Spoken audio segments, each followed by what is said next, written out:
importantly, providing that clarity on protecting what matters most. I've seen it so many times. People climb, they achieve goals, but then they turn around and they've kind of lost themselves. They've lost family, relationships, their health, whatever it is. And then they feel like it's not success. They haven't won. Right. And so that's what I'm here to help folks do. So, look, most people, I'm going to jump into it, Sagi, let's just go, right? Most people don't have a goal problem. They've got an execution problem. Everybody sets goals. And whether it's intentional or not, right? A lot of times I like to use a Venn diagram. You have goals and you have results. And no matter what, you're somewhere in there. And what you want, though, is to be in the middle. You want that Venn diagram to where the goals and the results are matching up. Because no matter what, you're going to get a result. So that's what we're here to talk about. That's what we're here to do. And with that, right, I'd love to, if you guys can drop it in the chat, right? What's the one big goal you have right now? Your number one priority. It can be professional, personal, doesn't really matter. I'd love to kind of see what people in this group are working on right now. I can share a little bit about when people joined Illuma, we asked a few questions, and some people are struggling to actually execute those goals. So I'm looking to have a better framework, try to get an investment for their business, trying to be more organized in their business, and have a little bit more structure for their life and work-life balance as well. Yeah, I love that. And, appreciate people sharing that stuff, right? Because a lot of times I think in particular, I think a lot of people on this call are founders, entrepreneurs, right? At times they feel like they're the only ones going through it, right? You have these problems, you run into things, and it's so easy to feel like you're the only one that's going through it. Your situation is unique and different. And when you come together as a group, you start to realize everybody else is going through it. It may be a different flavor, a slightly different taste, but at the end of the day, we all have things that we're working on that we can lean on each other, rely on each other, learn from each other. Maybe there's somebody that's a little bit ahead of you that's already gone through it. They can send the ladder down, provide advice, help you up, and then you can do the same for others. So, who this is for, at the end of the day, the biggest thing, right, is that bottom one. It doesn't matter, founder, executive, business owner, mom, dad, it's this program and what I'm teaching others. It's about high performance. It's about showing up as your best self at home, at work, for your family, for your clients, for your employees, all of those different things, all aspects of life. And it's about showing up for yourself as well. We'll get into it a little bit with the anti-goals, but it's so important that you show up for yourself first. That way you're able to help others. We already talked about this, the framework. That's the background that Sagi gave. That's what this is built on. That's what I've established my framework with. Lessons from this stuff, research within science, going out, finding lessons from others that, again, have already been there, right? I go and I find those stories and I provide them back to you all to learn from. So the execution accelerator, the 4 pillars that I build my program on, and it doesn't matter how I'm working with folks, whether it's one-on-one, this cohort that we're going to talk about, even doing a goal audit. I just got off the phone right before I came onto this, did a goal audit with an individual, and even within an hour, we go through all 4 of these. So the first thing is having your goals. Clarity within the goal, right? I think a lot of times people, right, I'm seeing these goals and right, and I just asked kind of what's the goal, and I didn't ask for anything super specific, but I see clients come to me all the time, hey, what's your goal? Oh, I want to be in better shape. Like that's not a goal, that's a wish. That's something you're hoping for. But unless it's measurable, there's a deadline to it, there's data behind it, like you're just kind of throwing something out there and hoping that it becomes a thing. So we want to get clarity on what your goals actually are and the why behind it. What is motivating you? Are you doing it because you feel like That's what you're supposed to do. That's what everyone tells you to do. Or are you doing it because that's truly what you want? Second thing I go through, and I mean, I think this is just absolutely massive. We talk about anti-goals. And it's not what you're going to stop doing, but it's what are you not willing to give up? Look, there was a time, right, where post-military, pre me going into coaching, where I'm doing some fractional work, and before I realized it, I'm just chasing the next contract. That's all I'm really doing. And I'm taking contracts that I'm not excited about, I'm not happy about, but it's a paycheck. It's more money. I'm justifying things as I'm providing for my family. And I distinctly remember there was a point where I'm working with this company. It's in the office. I'm going in 8 to 5:30, and my kids were sick one day, and they had a policy that you couldn't work from home for whatever reason. So I take my kids in. They weren't super sick, but they weren't feeling well enough to go to school. I've got them there all day. They're bored. They're kids. They're making it through the day.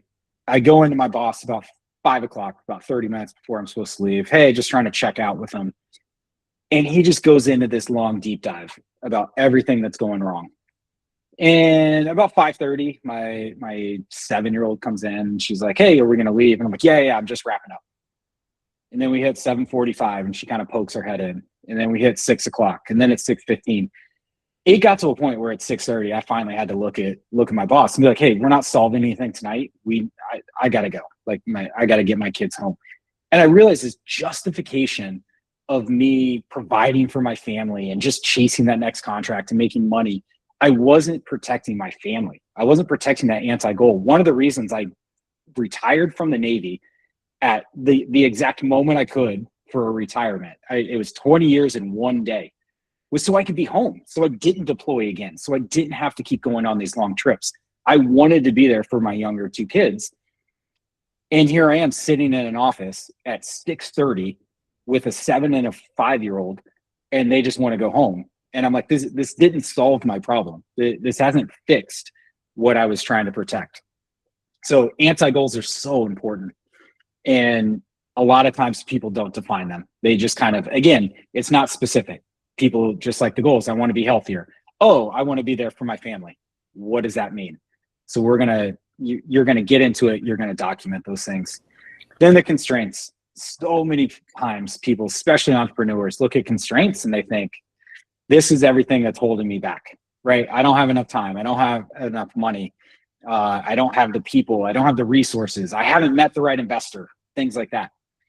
And there's a time when, sure, those constraints are real, but they can become your superpower, right? There's a story that back in the 1950s, there's this author, and he's working at a magazine. He's just bored, right? He's kind of pumping out, again, he's kind of chasing the next contract, right? He's just pumping out article after article, but he's not enjoying it. And one of his publishers is, they become friendly. Publisher's bored as well. And, it's some lifestyle magazine, and they're just not enjoying themselves. And so the publisher comes to the author and is like, hey, bet you $50, or I think it was $100, that you can't write a children's book using 50 words or less. And 1950, it's $100, a good chunk of change. The author's like, yeah, I'll take your bet. And so the author starts thinking about it, and he's like, zebra and queen. I love those two words. They're zany, they're fun. I could really come up with some good stuff. So like, I'll just write a book about, a queen zebra. This will be easy. And the publisher is like, hold up. I'm going to give you the list of words. So not only are you going to be restricted to 50 words, but I'm also going to give you the list. The author thinks about it, and he's like, all right, fine. And so he gets the list. He goes home that night, and he starts looking at it, and he starts complaining to his wife right away. He's like, there's no adjectives. There are no adjectives on this list. How am I supposed to write a children's book? Children love adjectives.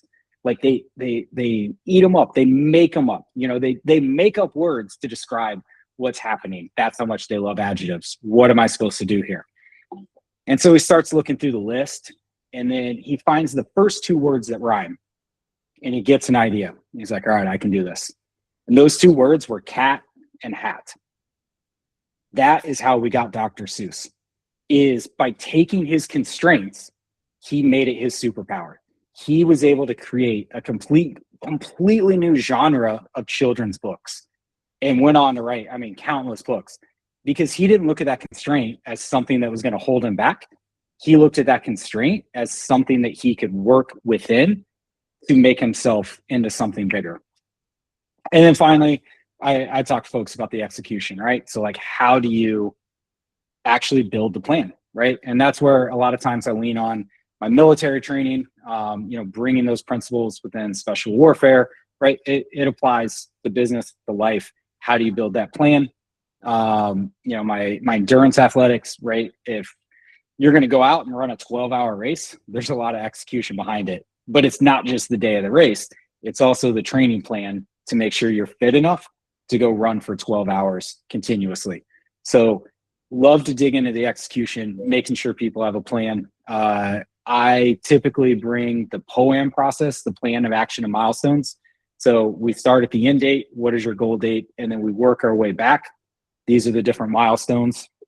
And then what are the actions within that time frame to hit each milestone as we work until the final product. So Shaun, I'm gonna ask you a couple questions about the framework, because you've applied it into several pieces of your life. You spent 20 years in the Navy, the business side, and also running the ultra marathons using the same framework. What is actually the common thread here? The common thread is that, right, it all goes together, right? If you aren't protecting your anti-goals, like I mentioned before, when you have success, it feels like you haven't won. If you're not working within your constraints, you're never going to be able to execute. And so if you're missing one of these pillars, the whole plan kind of falls apart, and you're still going to get a result. As I kind of talked about that before, right? You're still going to get something, and it still might be okay. It still might be close to what you want, but to have that, not balance, but to have the priorities in your life in the proper order. I firmly believe, and this is what I've seen in my life, is I have to work through this framework. So whether it's personal, professional, I need to be within this framework, work the steps, and without one of the steps, things fall apart. Well, thank you for that. Now, there's a lot of people are setting like visionary goals, right? So what would be the difference between an actual goal to a wish, like a wishful thinking? I mean, you recently went through an experience yourself where you set yourself an extreme goal. So I would love for you to kind of share your thoughts about that. Yeah. So, right. A lot of times people, they think they've set a goal, right? So I was giving a talk the other day, and a woman started talking about how, her husband is much better about having his goal of spending quality time with her. And fortunately, her husband wasn't there. So I was able to ask the question, and I was like, how does he do it? And she was like, oh, he's just kind of aware. And I'm like, no, but what steps does he actually take? And she's like, no, he's just good about it. And I'm like, no, if he's not setting dates onto the calendar, like date night, if he's not intentional about taking his phone at dinner and putting it in the other room, if he doesn't have these actionable steps, then like it's just a wish. If he can't measure, hey, this is how many date nights I have with my wife this month. This is how many, actual deep conversations. This is how many check-ins. This is how many times, I picked up my phone during a meal or during a conversation with her. Then it's just a wish. Recently I participated in Ironman Lake Placid, and I had a good, 6-9 months of training, right? I had a while to prepare for this. And how do you prepare yourself for something like that? For people who don't know what Ironman is, it's one of the most extreme marathons or triathlons. So tell us a little bit about what it is and what you did to prepare for that. Yeah. What happened? Yeah. So an Ironman, it's a full triathlon. So it's a 2.4 mile swim, 112 mile bike, and then a marathon. So a 26.2 mile run. And right, I'm coming from the ultra marathon discipline, where the length of the time that it would take to complete that event wasn't concerning to me. I've done that. I've been there. The running itself, the endurance base that it takes, I'm pretty comfortable with. At the time when I signed up, I didn't own a bike, so I had to go get a bike. I know how to ride one, but I didn't own one at the time, so I had to go get a bike. And then it had been a long time since I had swam. I'm comfortable in the water, but it had been a really long time. Probably since I started dating my wife and I was trying to impress her, I think were the last times that I was in a pool. And right, so sign up with a local YMCA. I start swimming laps. I get a smart trainer for the gym. I'm biking, and really gravitated towards the bike. Really enjoyed it. I got a lot of good hours on the bike. But the swim, I thought I was solid. I signed up for a shorter race, a sprint triathlon, and I go, and it was open water swim in the ocean, and it did not go well. And it wasn't the things that people told me weren't going to go well. It wasn't like, oh, someone's going to crawl over top of you in the water, or someone's going to grab your leg. And like those things happened, but like I didn't panic. For me, it was literally like there was no wall. Like, I was used to swimming in a pool, and I'm like, oh, I'm going to hit the wall soon. I'm going to get just this micro break, and then I'm going to keep going. And I'm out here in the ocean, and I'm like, where's the wall? There's no wall. I just have to keep going. And it kind of got in my head. And all of a sudden during that race, I was like, how am I going to swim 2.4 miles? How am I ever going to do that? So get done with the race, and I'm like, all right, how do I recalibrate? How do I get ready for this? Talk to a good buddy of mine. He kind of starts coaching me through things. Well, then work picks up. And all of a sudden, I just get crazy busy with work. And those morning workouts turn into me getting up 4 or 5 in the morning, which is normal for me, but getting up in the morning and just going straight to work because I've got to get some things done. And leading into the race, I knew, and I talked about it with friends. There's even some social media stuff out there where I'm like, look, I've made some very intentional decisions here that I am willing to forego the swim training. I think my endurance base is fine. I think if I can get out of the water, right, it's not going to be a fun day at all, but I can suffer through the bike and the run. I just have to get through the swim. And I had a buddy tell me, and he was like, listen, this is not an ultra marathon. You can't gut your way through the swim. And I was like, I got this, man. Like I'll be fine. I was not okay. I was not fine. And genuinely, for like the safety of other swimmers, they ended up pulling me out of the water. I did not finish, never got a chance to get on the bike, didn't get to the run. My day was done. 9 months of training, families up there, all the money we spent, and my day lasted maybe 30 minutes. And I was aware, right? I was making sacrifices, but I didn't protect that goal in the way I needed to. I should have. I believe the trade-offs in the end are going to be worth it because it wasn't just busy work. I wasn't sleeping in. I was up working on my business, but it's something to where I didn't protect that goal. And as Sagi said, I failed spectacularly. Like it was bad. Yeah. But that's actually something that a lot of us are dealing with, right? Is setting ourselves some really high goals and not achieving them. So it's really all in our heads. And if you're looking on the half glass full, you learn how to ride a bike. And you pushed a lot in your business, and you've been developing, you've been doing a lot of work around that. So I'm also coming from the fractional operation side as a fractional C-suite executive, and I could say that when you're setting yourself a goal, you also need to expect for the worst. So don't set yourself expectations, otherwise you're going to set yourself a failure. So when you're planning right, that's okay. But if you use a framework with the anti-goals, with the constraints, and actually going towards the execution, it's a lot easier. Not to achieve the goals. That's like the end goal is not really what matters here. Is to be ready with your mental state in case it doesn't happen.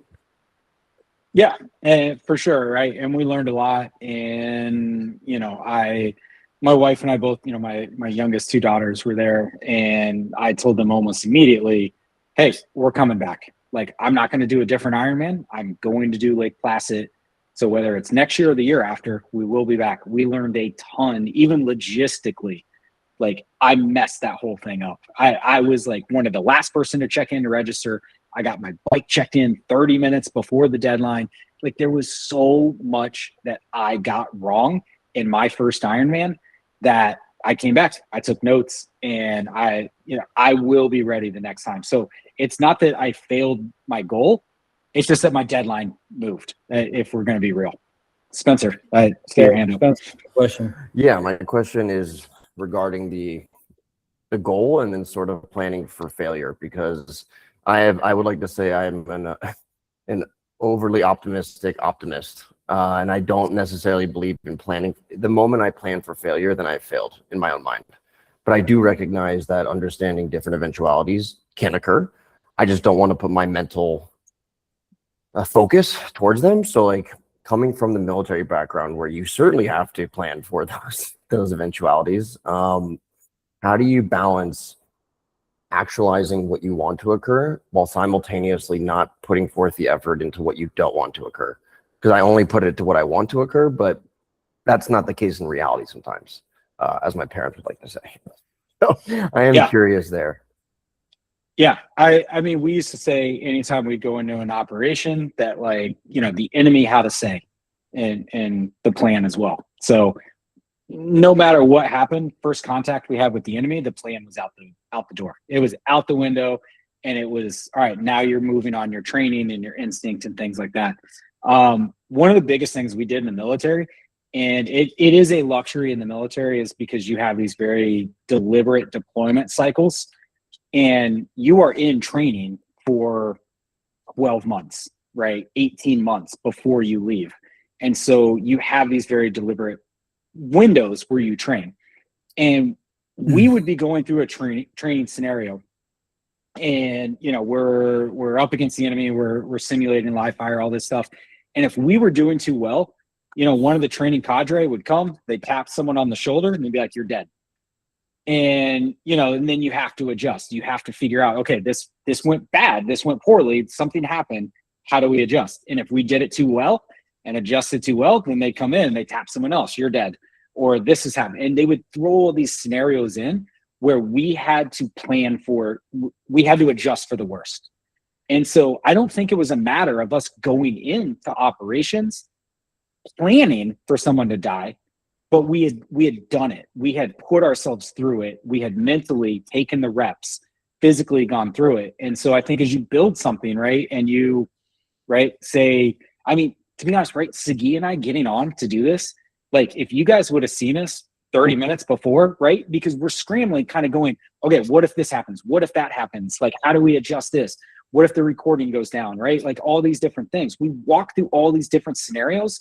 So if things went wrong in this moment, it's seamless for you guys, right? So maybe even I shouldn't have shared that, but right, like, we walked through all of that stuff saying what could go wrong. Okay, how do we adjust to that? And it's not expecting it, it's not hoping it goes wrong, but it's knowing the second that it does, that we can adjust fires and get through it and still execute to get our goal, to meet our goal. Does that answer it, Spencer?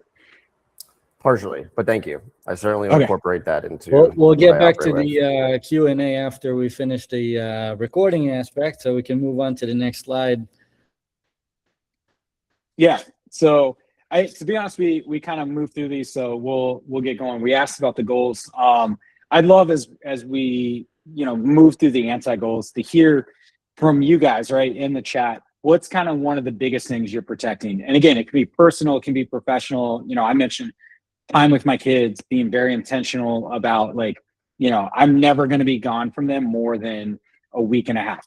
Like, my trips will stay shorter than that. There's a certain time frame, there's a certain number of days I will be home. I'm not willing to travel a certain amount to be there for my kids. Within your business, right? It could be customer service. Is you're building a business. My wife is building a business right now that she wants to be the premier location within her industry. And that comes with customer support, customer service.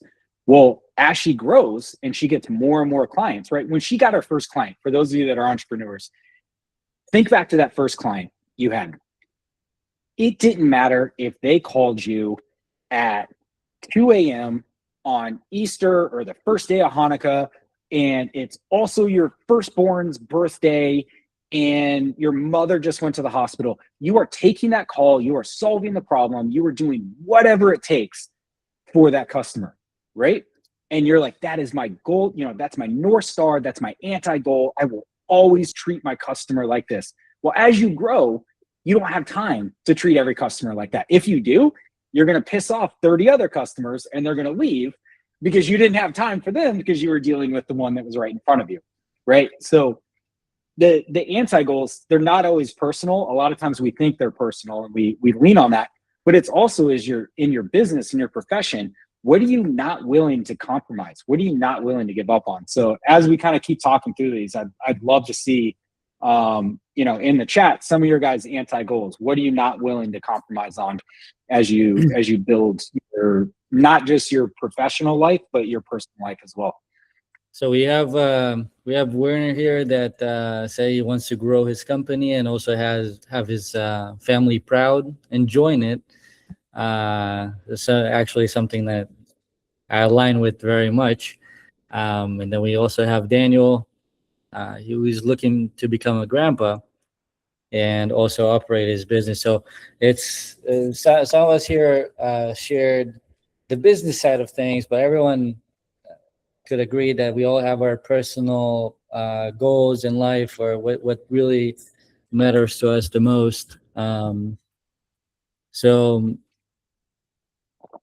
yeah, and I think yeah, it is. Yeah, I think as we grow, right, and things change, and what you find, right, is those anti-goals, they really are values. They're values that you've put action and intention behind. And while things change around you, right, because the execution, and maybe you're on one career path and you pivot, or you start a company and then you realize, oh, that's not quite the niche and the right market fit, and so you have a slight pivot. And it's not that you're quitting, it's not that you're giving up, but it's just that the market or life has dictated that you go a slight direction. But those anti-goals, to be honest, as you build those are almost never going to change. Those are your values, but when you put them down on paper and you put a framework around it, it's so much easier to protect, because a lot of times those are some of the first things that go when we feel the stress. Oh, I got to make more money. Oh, I got to make sure I build this business. And you start to tell yourself you're doing it for your family. You're doing it for this person or that person, or like it's all this external stuff, when at the end of the day, you start to let those anti-goals go, and then it's not truly for them anymore. You end up kind of looking at yourself and doing it for yourself. And then you're not proud of what you've built and where you're at. I gave you the Dr. Seuss story about constraints. The other side of this are restraints. And this is something within military planning. It was always funny when we would do this is, we'd put up on a board, right? What are our constraints and what are our restraints? And it was almost always a junior officer. They would raise their hand and they'd be like, hey, can you remind me which are constraints and which are restraints? Because they couldn't remember, right? So, but it's the other side of the coin I love to talk about within the constraints. Constraints are things that are put upon you, right? That you have no control over. So it could be your budget. It could be your time. It could be, right? There are legalities within your profession that you cannot get around. You have to work within. So whether it's oversight, compliance, whatever those things are, those are constraints. Nothing you can do about it. Restraints are things you put upon yourself. So it does touch on those anti-goals a little bit, right? Like, I'm always going to treat the customer in a certain way. I'm always going to do these things. But those restraints are also things like, hey, 5 o'clock every day, I'm shutting it down. And from 5 to 7 of constraints, yeah. By the way, you remember when we sat down and talked about this, you mentioned the company that you helped expand here to the US internationally, and they didn't know about the constraints and the difference of what's happening in their homeland and what's happening here in the US. I would love for you to share a little bit more about that background. Yeah. Yeah. Yeah. So when I first got out of the Navy, worked for a Danish startup, and we were doing temporary luggage storage. So we're expanding in the US. My job was to find like brick and mortar location that would partner with us. And, think you're staying at an Airbnb, you get in early, it's not ready, but you've got all your luggage. It's like, what do? You're not staying at a hotel where you could just drop it off. And so you would go to this coffee shop, dry cleaner. Sometimes the partner was a hotel, and you could drop your luggage off, pay for it by the hour, start your vacation or end it, depending on which way you were going. And then whenever your accommodations were ready, you go pick up your luggage, and then you can go check in. And, we expanded in the US. It was working phenomenally. We became profitable while I was there, all these different things. It was great.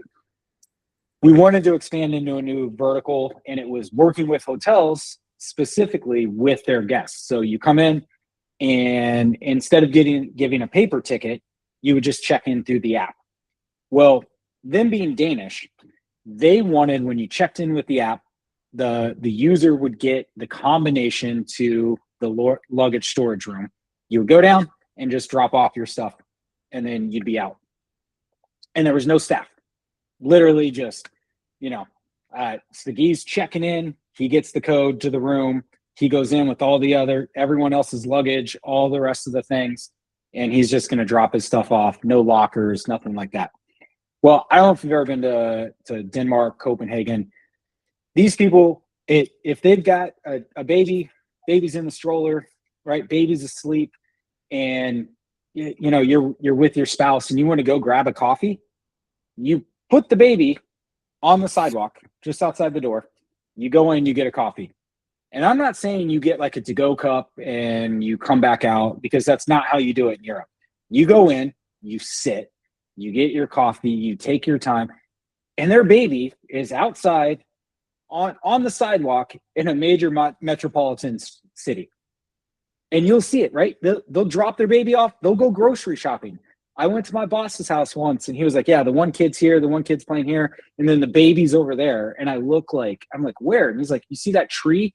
Go past that tree. You see the fence with the major park right there with all the people walking by? Yeah, that's where the baby is. I was like, what is happening? So for them to understand, I was like, look, guys, I can't pitch this in the US that I'm just going to let people go into the luggage storage room. No, like, so why? And I'm like, because someone's going to take the luggage. And they're like, yeah, they go in and they take their own luggage. And I'm like, no. They're going to take other people's luggage. They're like, but why would they do that? I'm like, why wouldn't they? Like, there's luggage, they're just going to take it. And trying to convince people that leave their baby on the street that their bag isn't safe, they just couldn't understand it. They couldn't get past that constraint within the US that we don't operate as a society that way. Right. And so when you have those things in your business, in your life, right, and you can work within them, and that's great, and you have to find ways to work within it. And so I proposed, hey, let's just make it tipping. That's the big thing, is the staff still handles all the luggage, but the tipping becomes the thing. And so we put the restraint in that we leave it to tipping and not the code to the combination room. So the constraint was US culture, and the restraint should have been that what works in Denmark won't work in the US, and we have a slightly different approach and selling point to it. So awesome, Shaun. Thank you for sharing that story. Let's touch upon the execution, then we can talk a little bit about community and accountability partners, and show the folks who came here a little bit about the cohort. Yeah. So the execution, look, that's the thing people love to jump to, right? I think a lot of times people are like, oh, set a goal, let me go execute. I'm bringing my clients, people I work with, that what I said earlier, the POAM, plans of action and milestone. And it really is just chunking it down, figuring out where you need to be at a certain time, and then building the actions behind it, all with the anti-goals and the constraints and restraints in mind. So there's accountability. You're working through those other pillars. You're making sure you've set the right goal to start with. and then, you know, we're building that execution that makes sense. So, right. And so you bring it all together. Like I said, you've got the 4 pillars, you've got your plan of action, you know, the accountability. That's what I do with my clients. I had one just today. He literally started yesterday. He said, "Hey, I need help with keeping up with my calendar. Like, I let things slip on my calendar. I need someone to hold me accountable." I sent him his work for the week. One of them was, "Hey, every night you're going to send me, you know, I held 5 of 6 calendar things. This was the 6th one. This is why it slipped."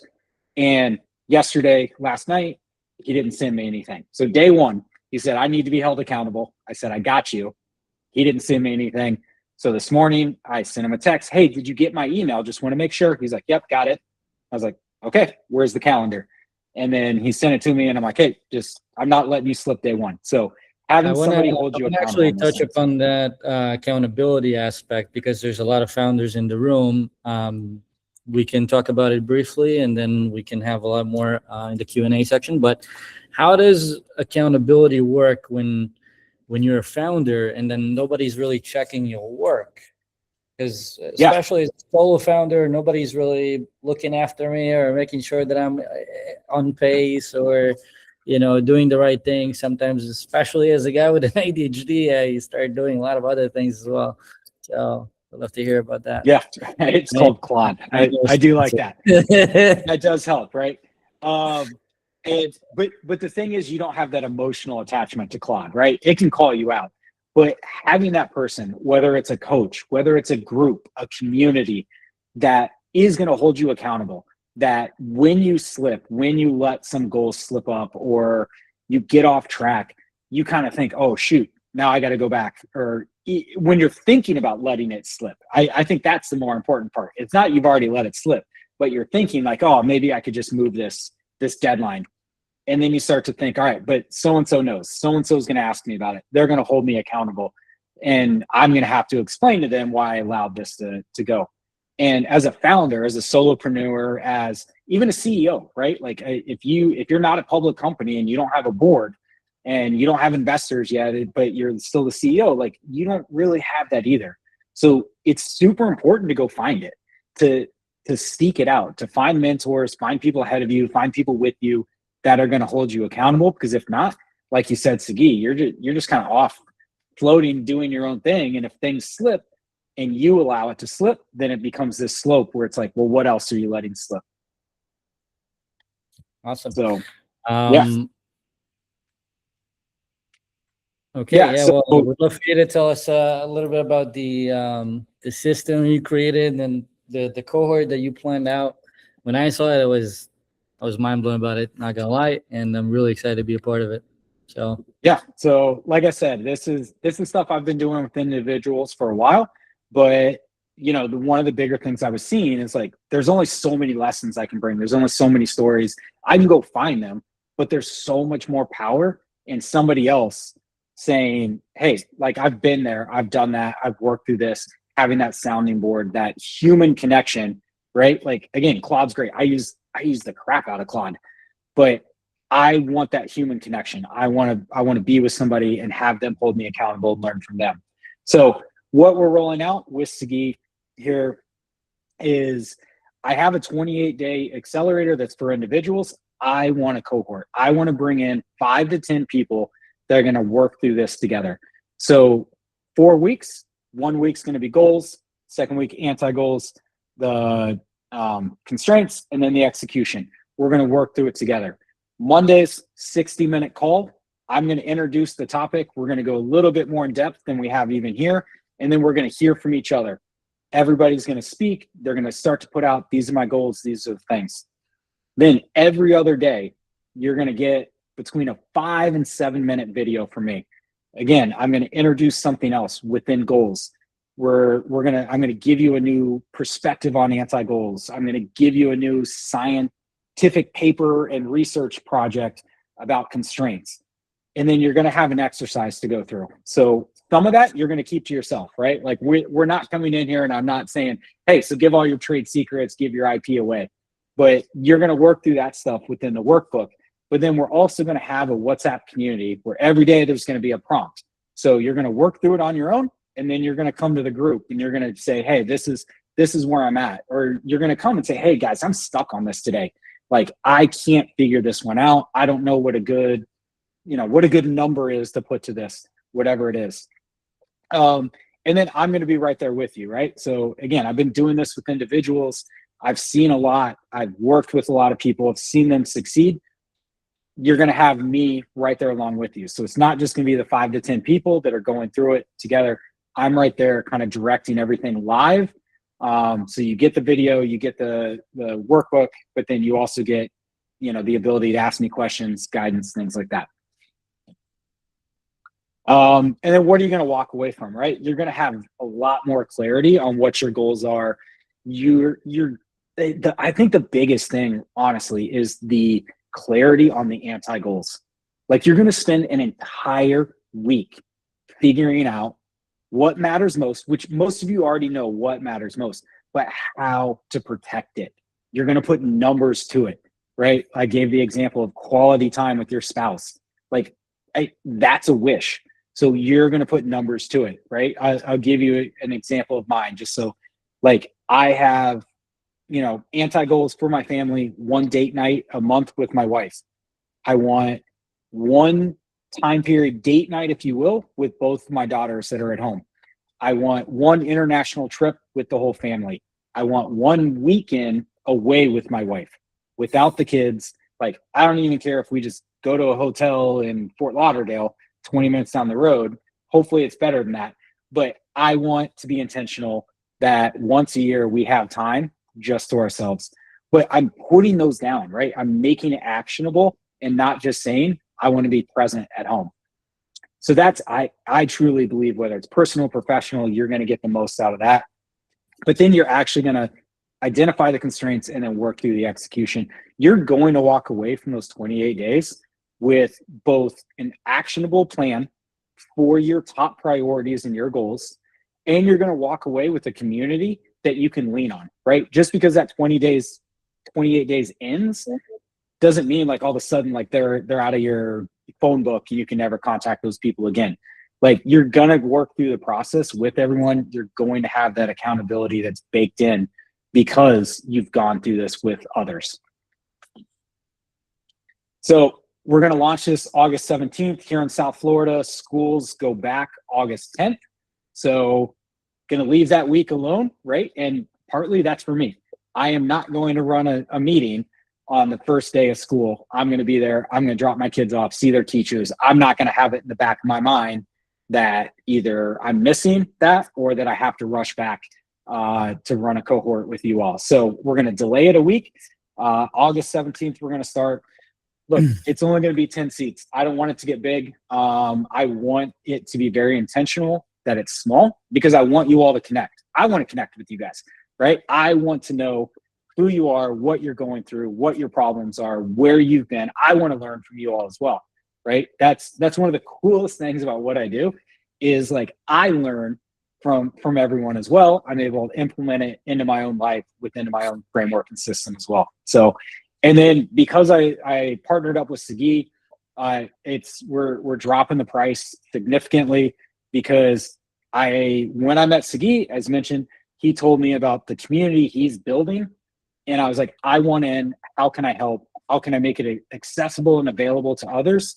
And really help you start to build and provide value and quality to the community. So it's not just a disaggregated group of individuals, but it's a collective that is working towards something greater. So we talked about it. We're bringing in a lower price, far and away the cheapest offer I have for my services. And you get literally 28 days. Every single day, you're getting something to work on, to grow with me and with others. So, Sagi. Yep. Thank you so much for this. It was amazing. I'm pushing the link here to join the cohort if you'd like to participate right now. And of course, we'll follow up on this. What's really, what really came to mind here is the aspect of the community that it's going to bring us together, and we're going to get to know each other better and support one another, which is essentially what my community is all about. And we're planning to do some more cool stuff like that. I personally am going to launch very soon a community building and ecosystem building course myself. And I'm starting my own practice right now to help people understand how to implement community and a sense of belonging for their business and create another funnel of marketing and avenue of creating more clients, and also have more people engage with their products or their business or their nonprofit, whatever it is. And yeah, this is what we're working on. And thank you all so much for coming. Now we're going to take off the recording, and we're going to have some time for Q&A for about 30 minutes to get to know you guys, participant a little bit better. And hopefully you guys learned something today. Looking forward to the next one. I will also mention that the upcoming Sunday, we're hosting the second session of the Global Cohort, which is a new series that we created at Sagi, where we're bringing ecosystem builders and community managers from different parts of the world to talk about important topics and work as a collective to solve these problems. And previous event was really cool. We had about 10 speakers from 6 different countries, and was very engaging and was really fun. So looking forward to see you guys there as well. Yeah, so I take up the recording. Peace out. And now we can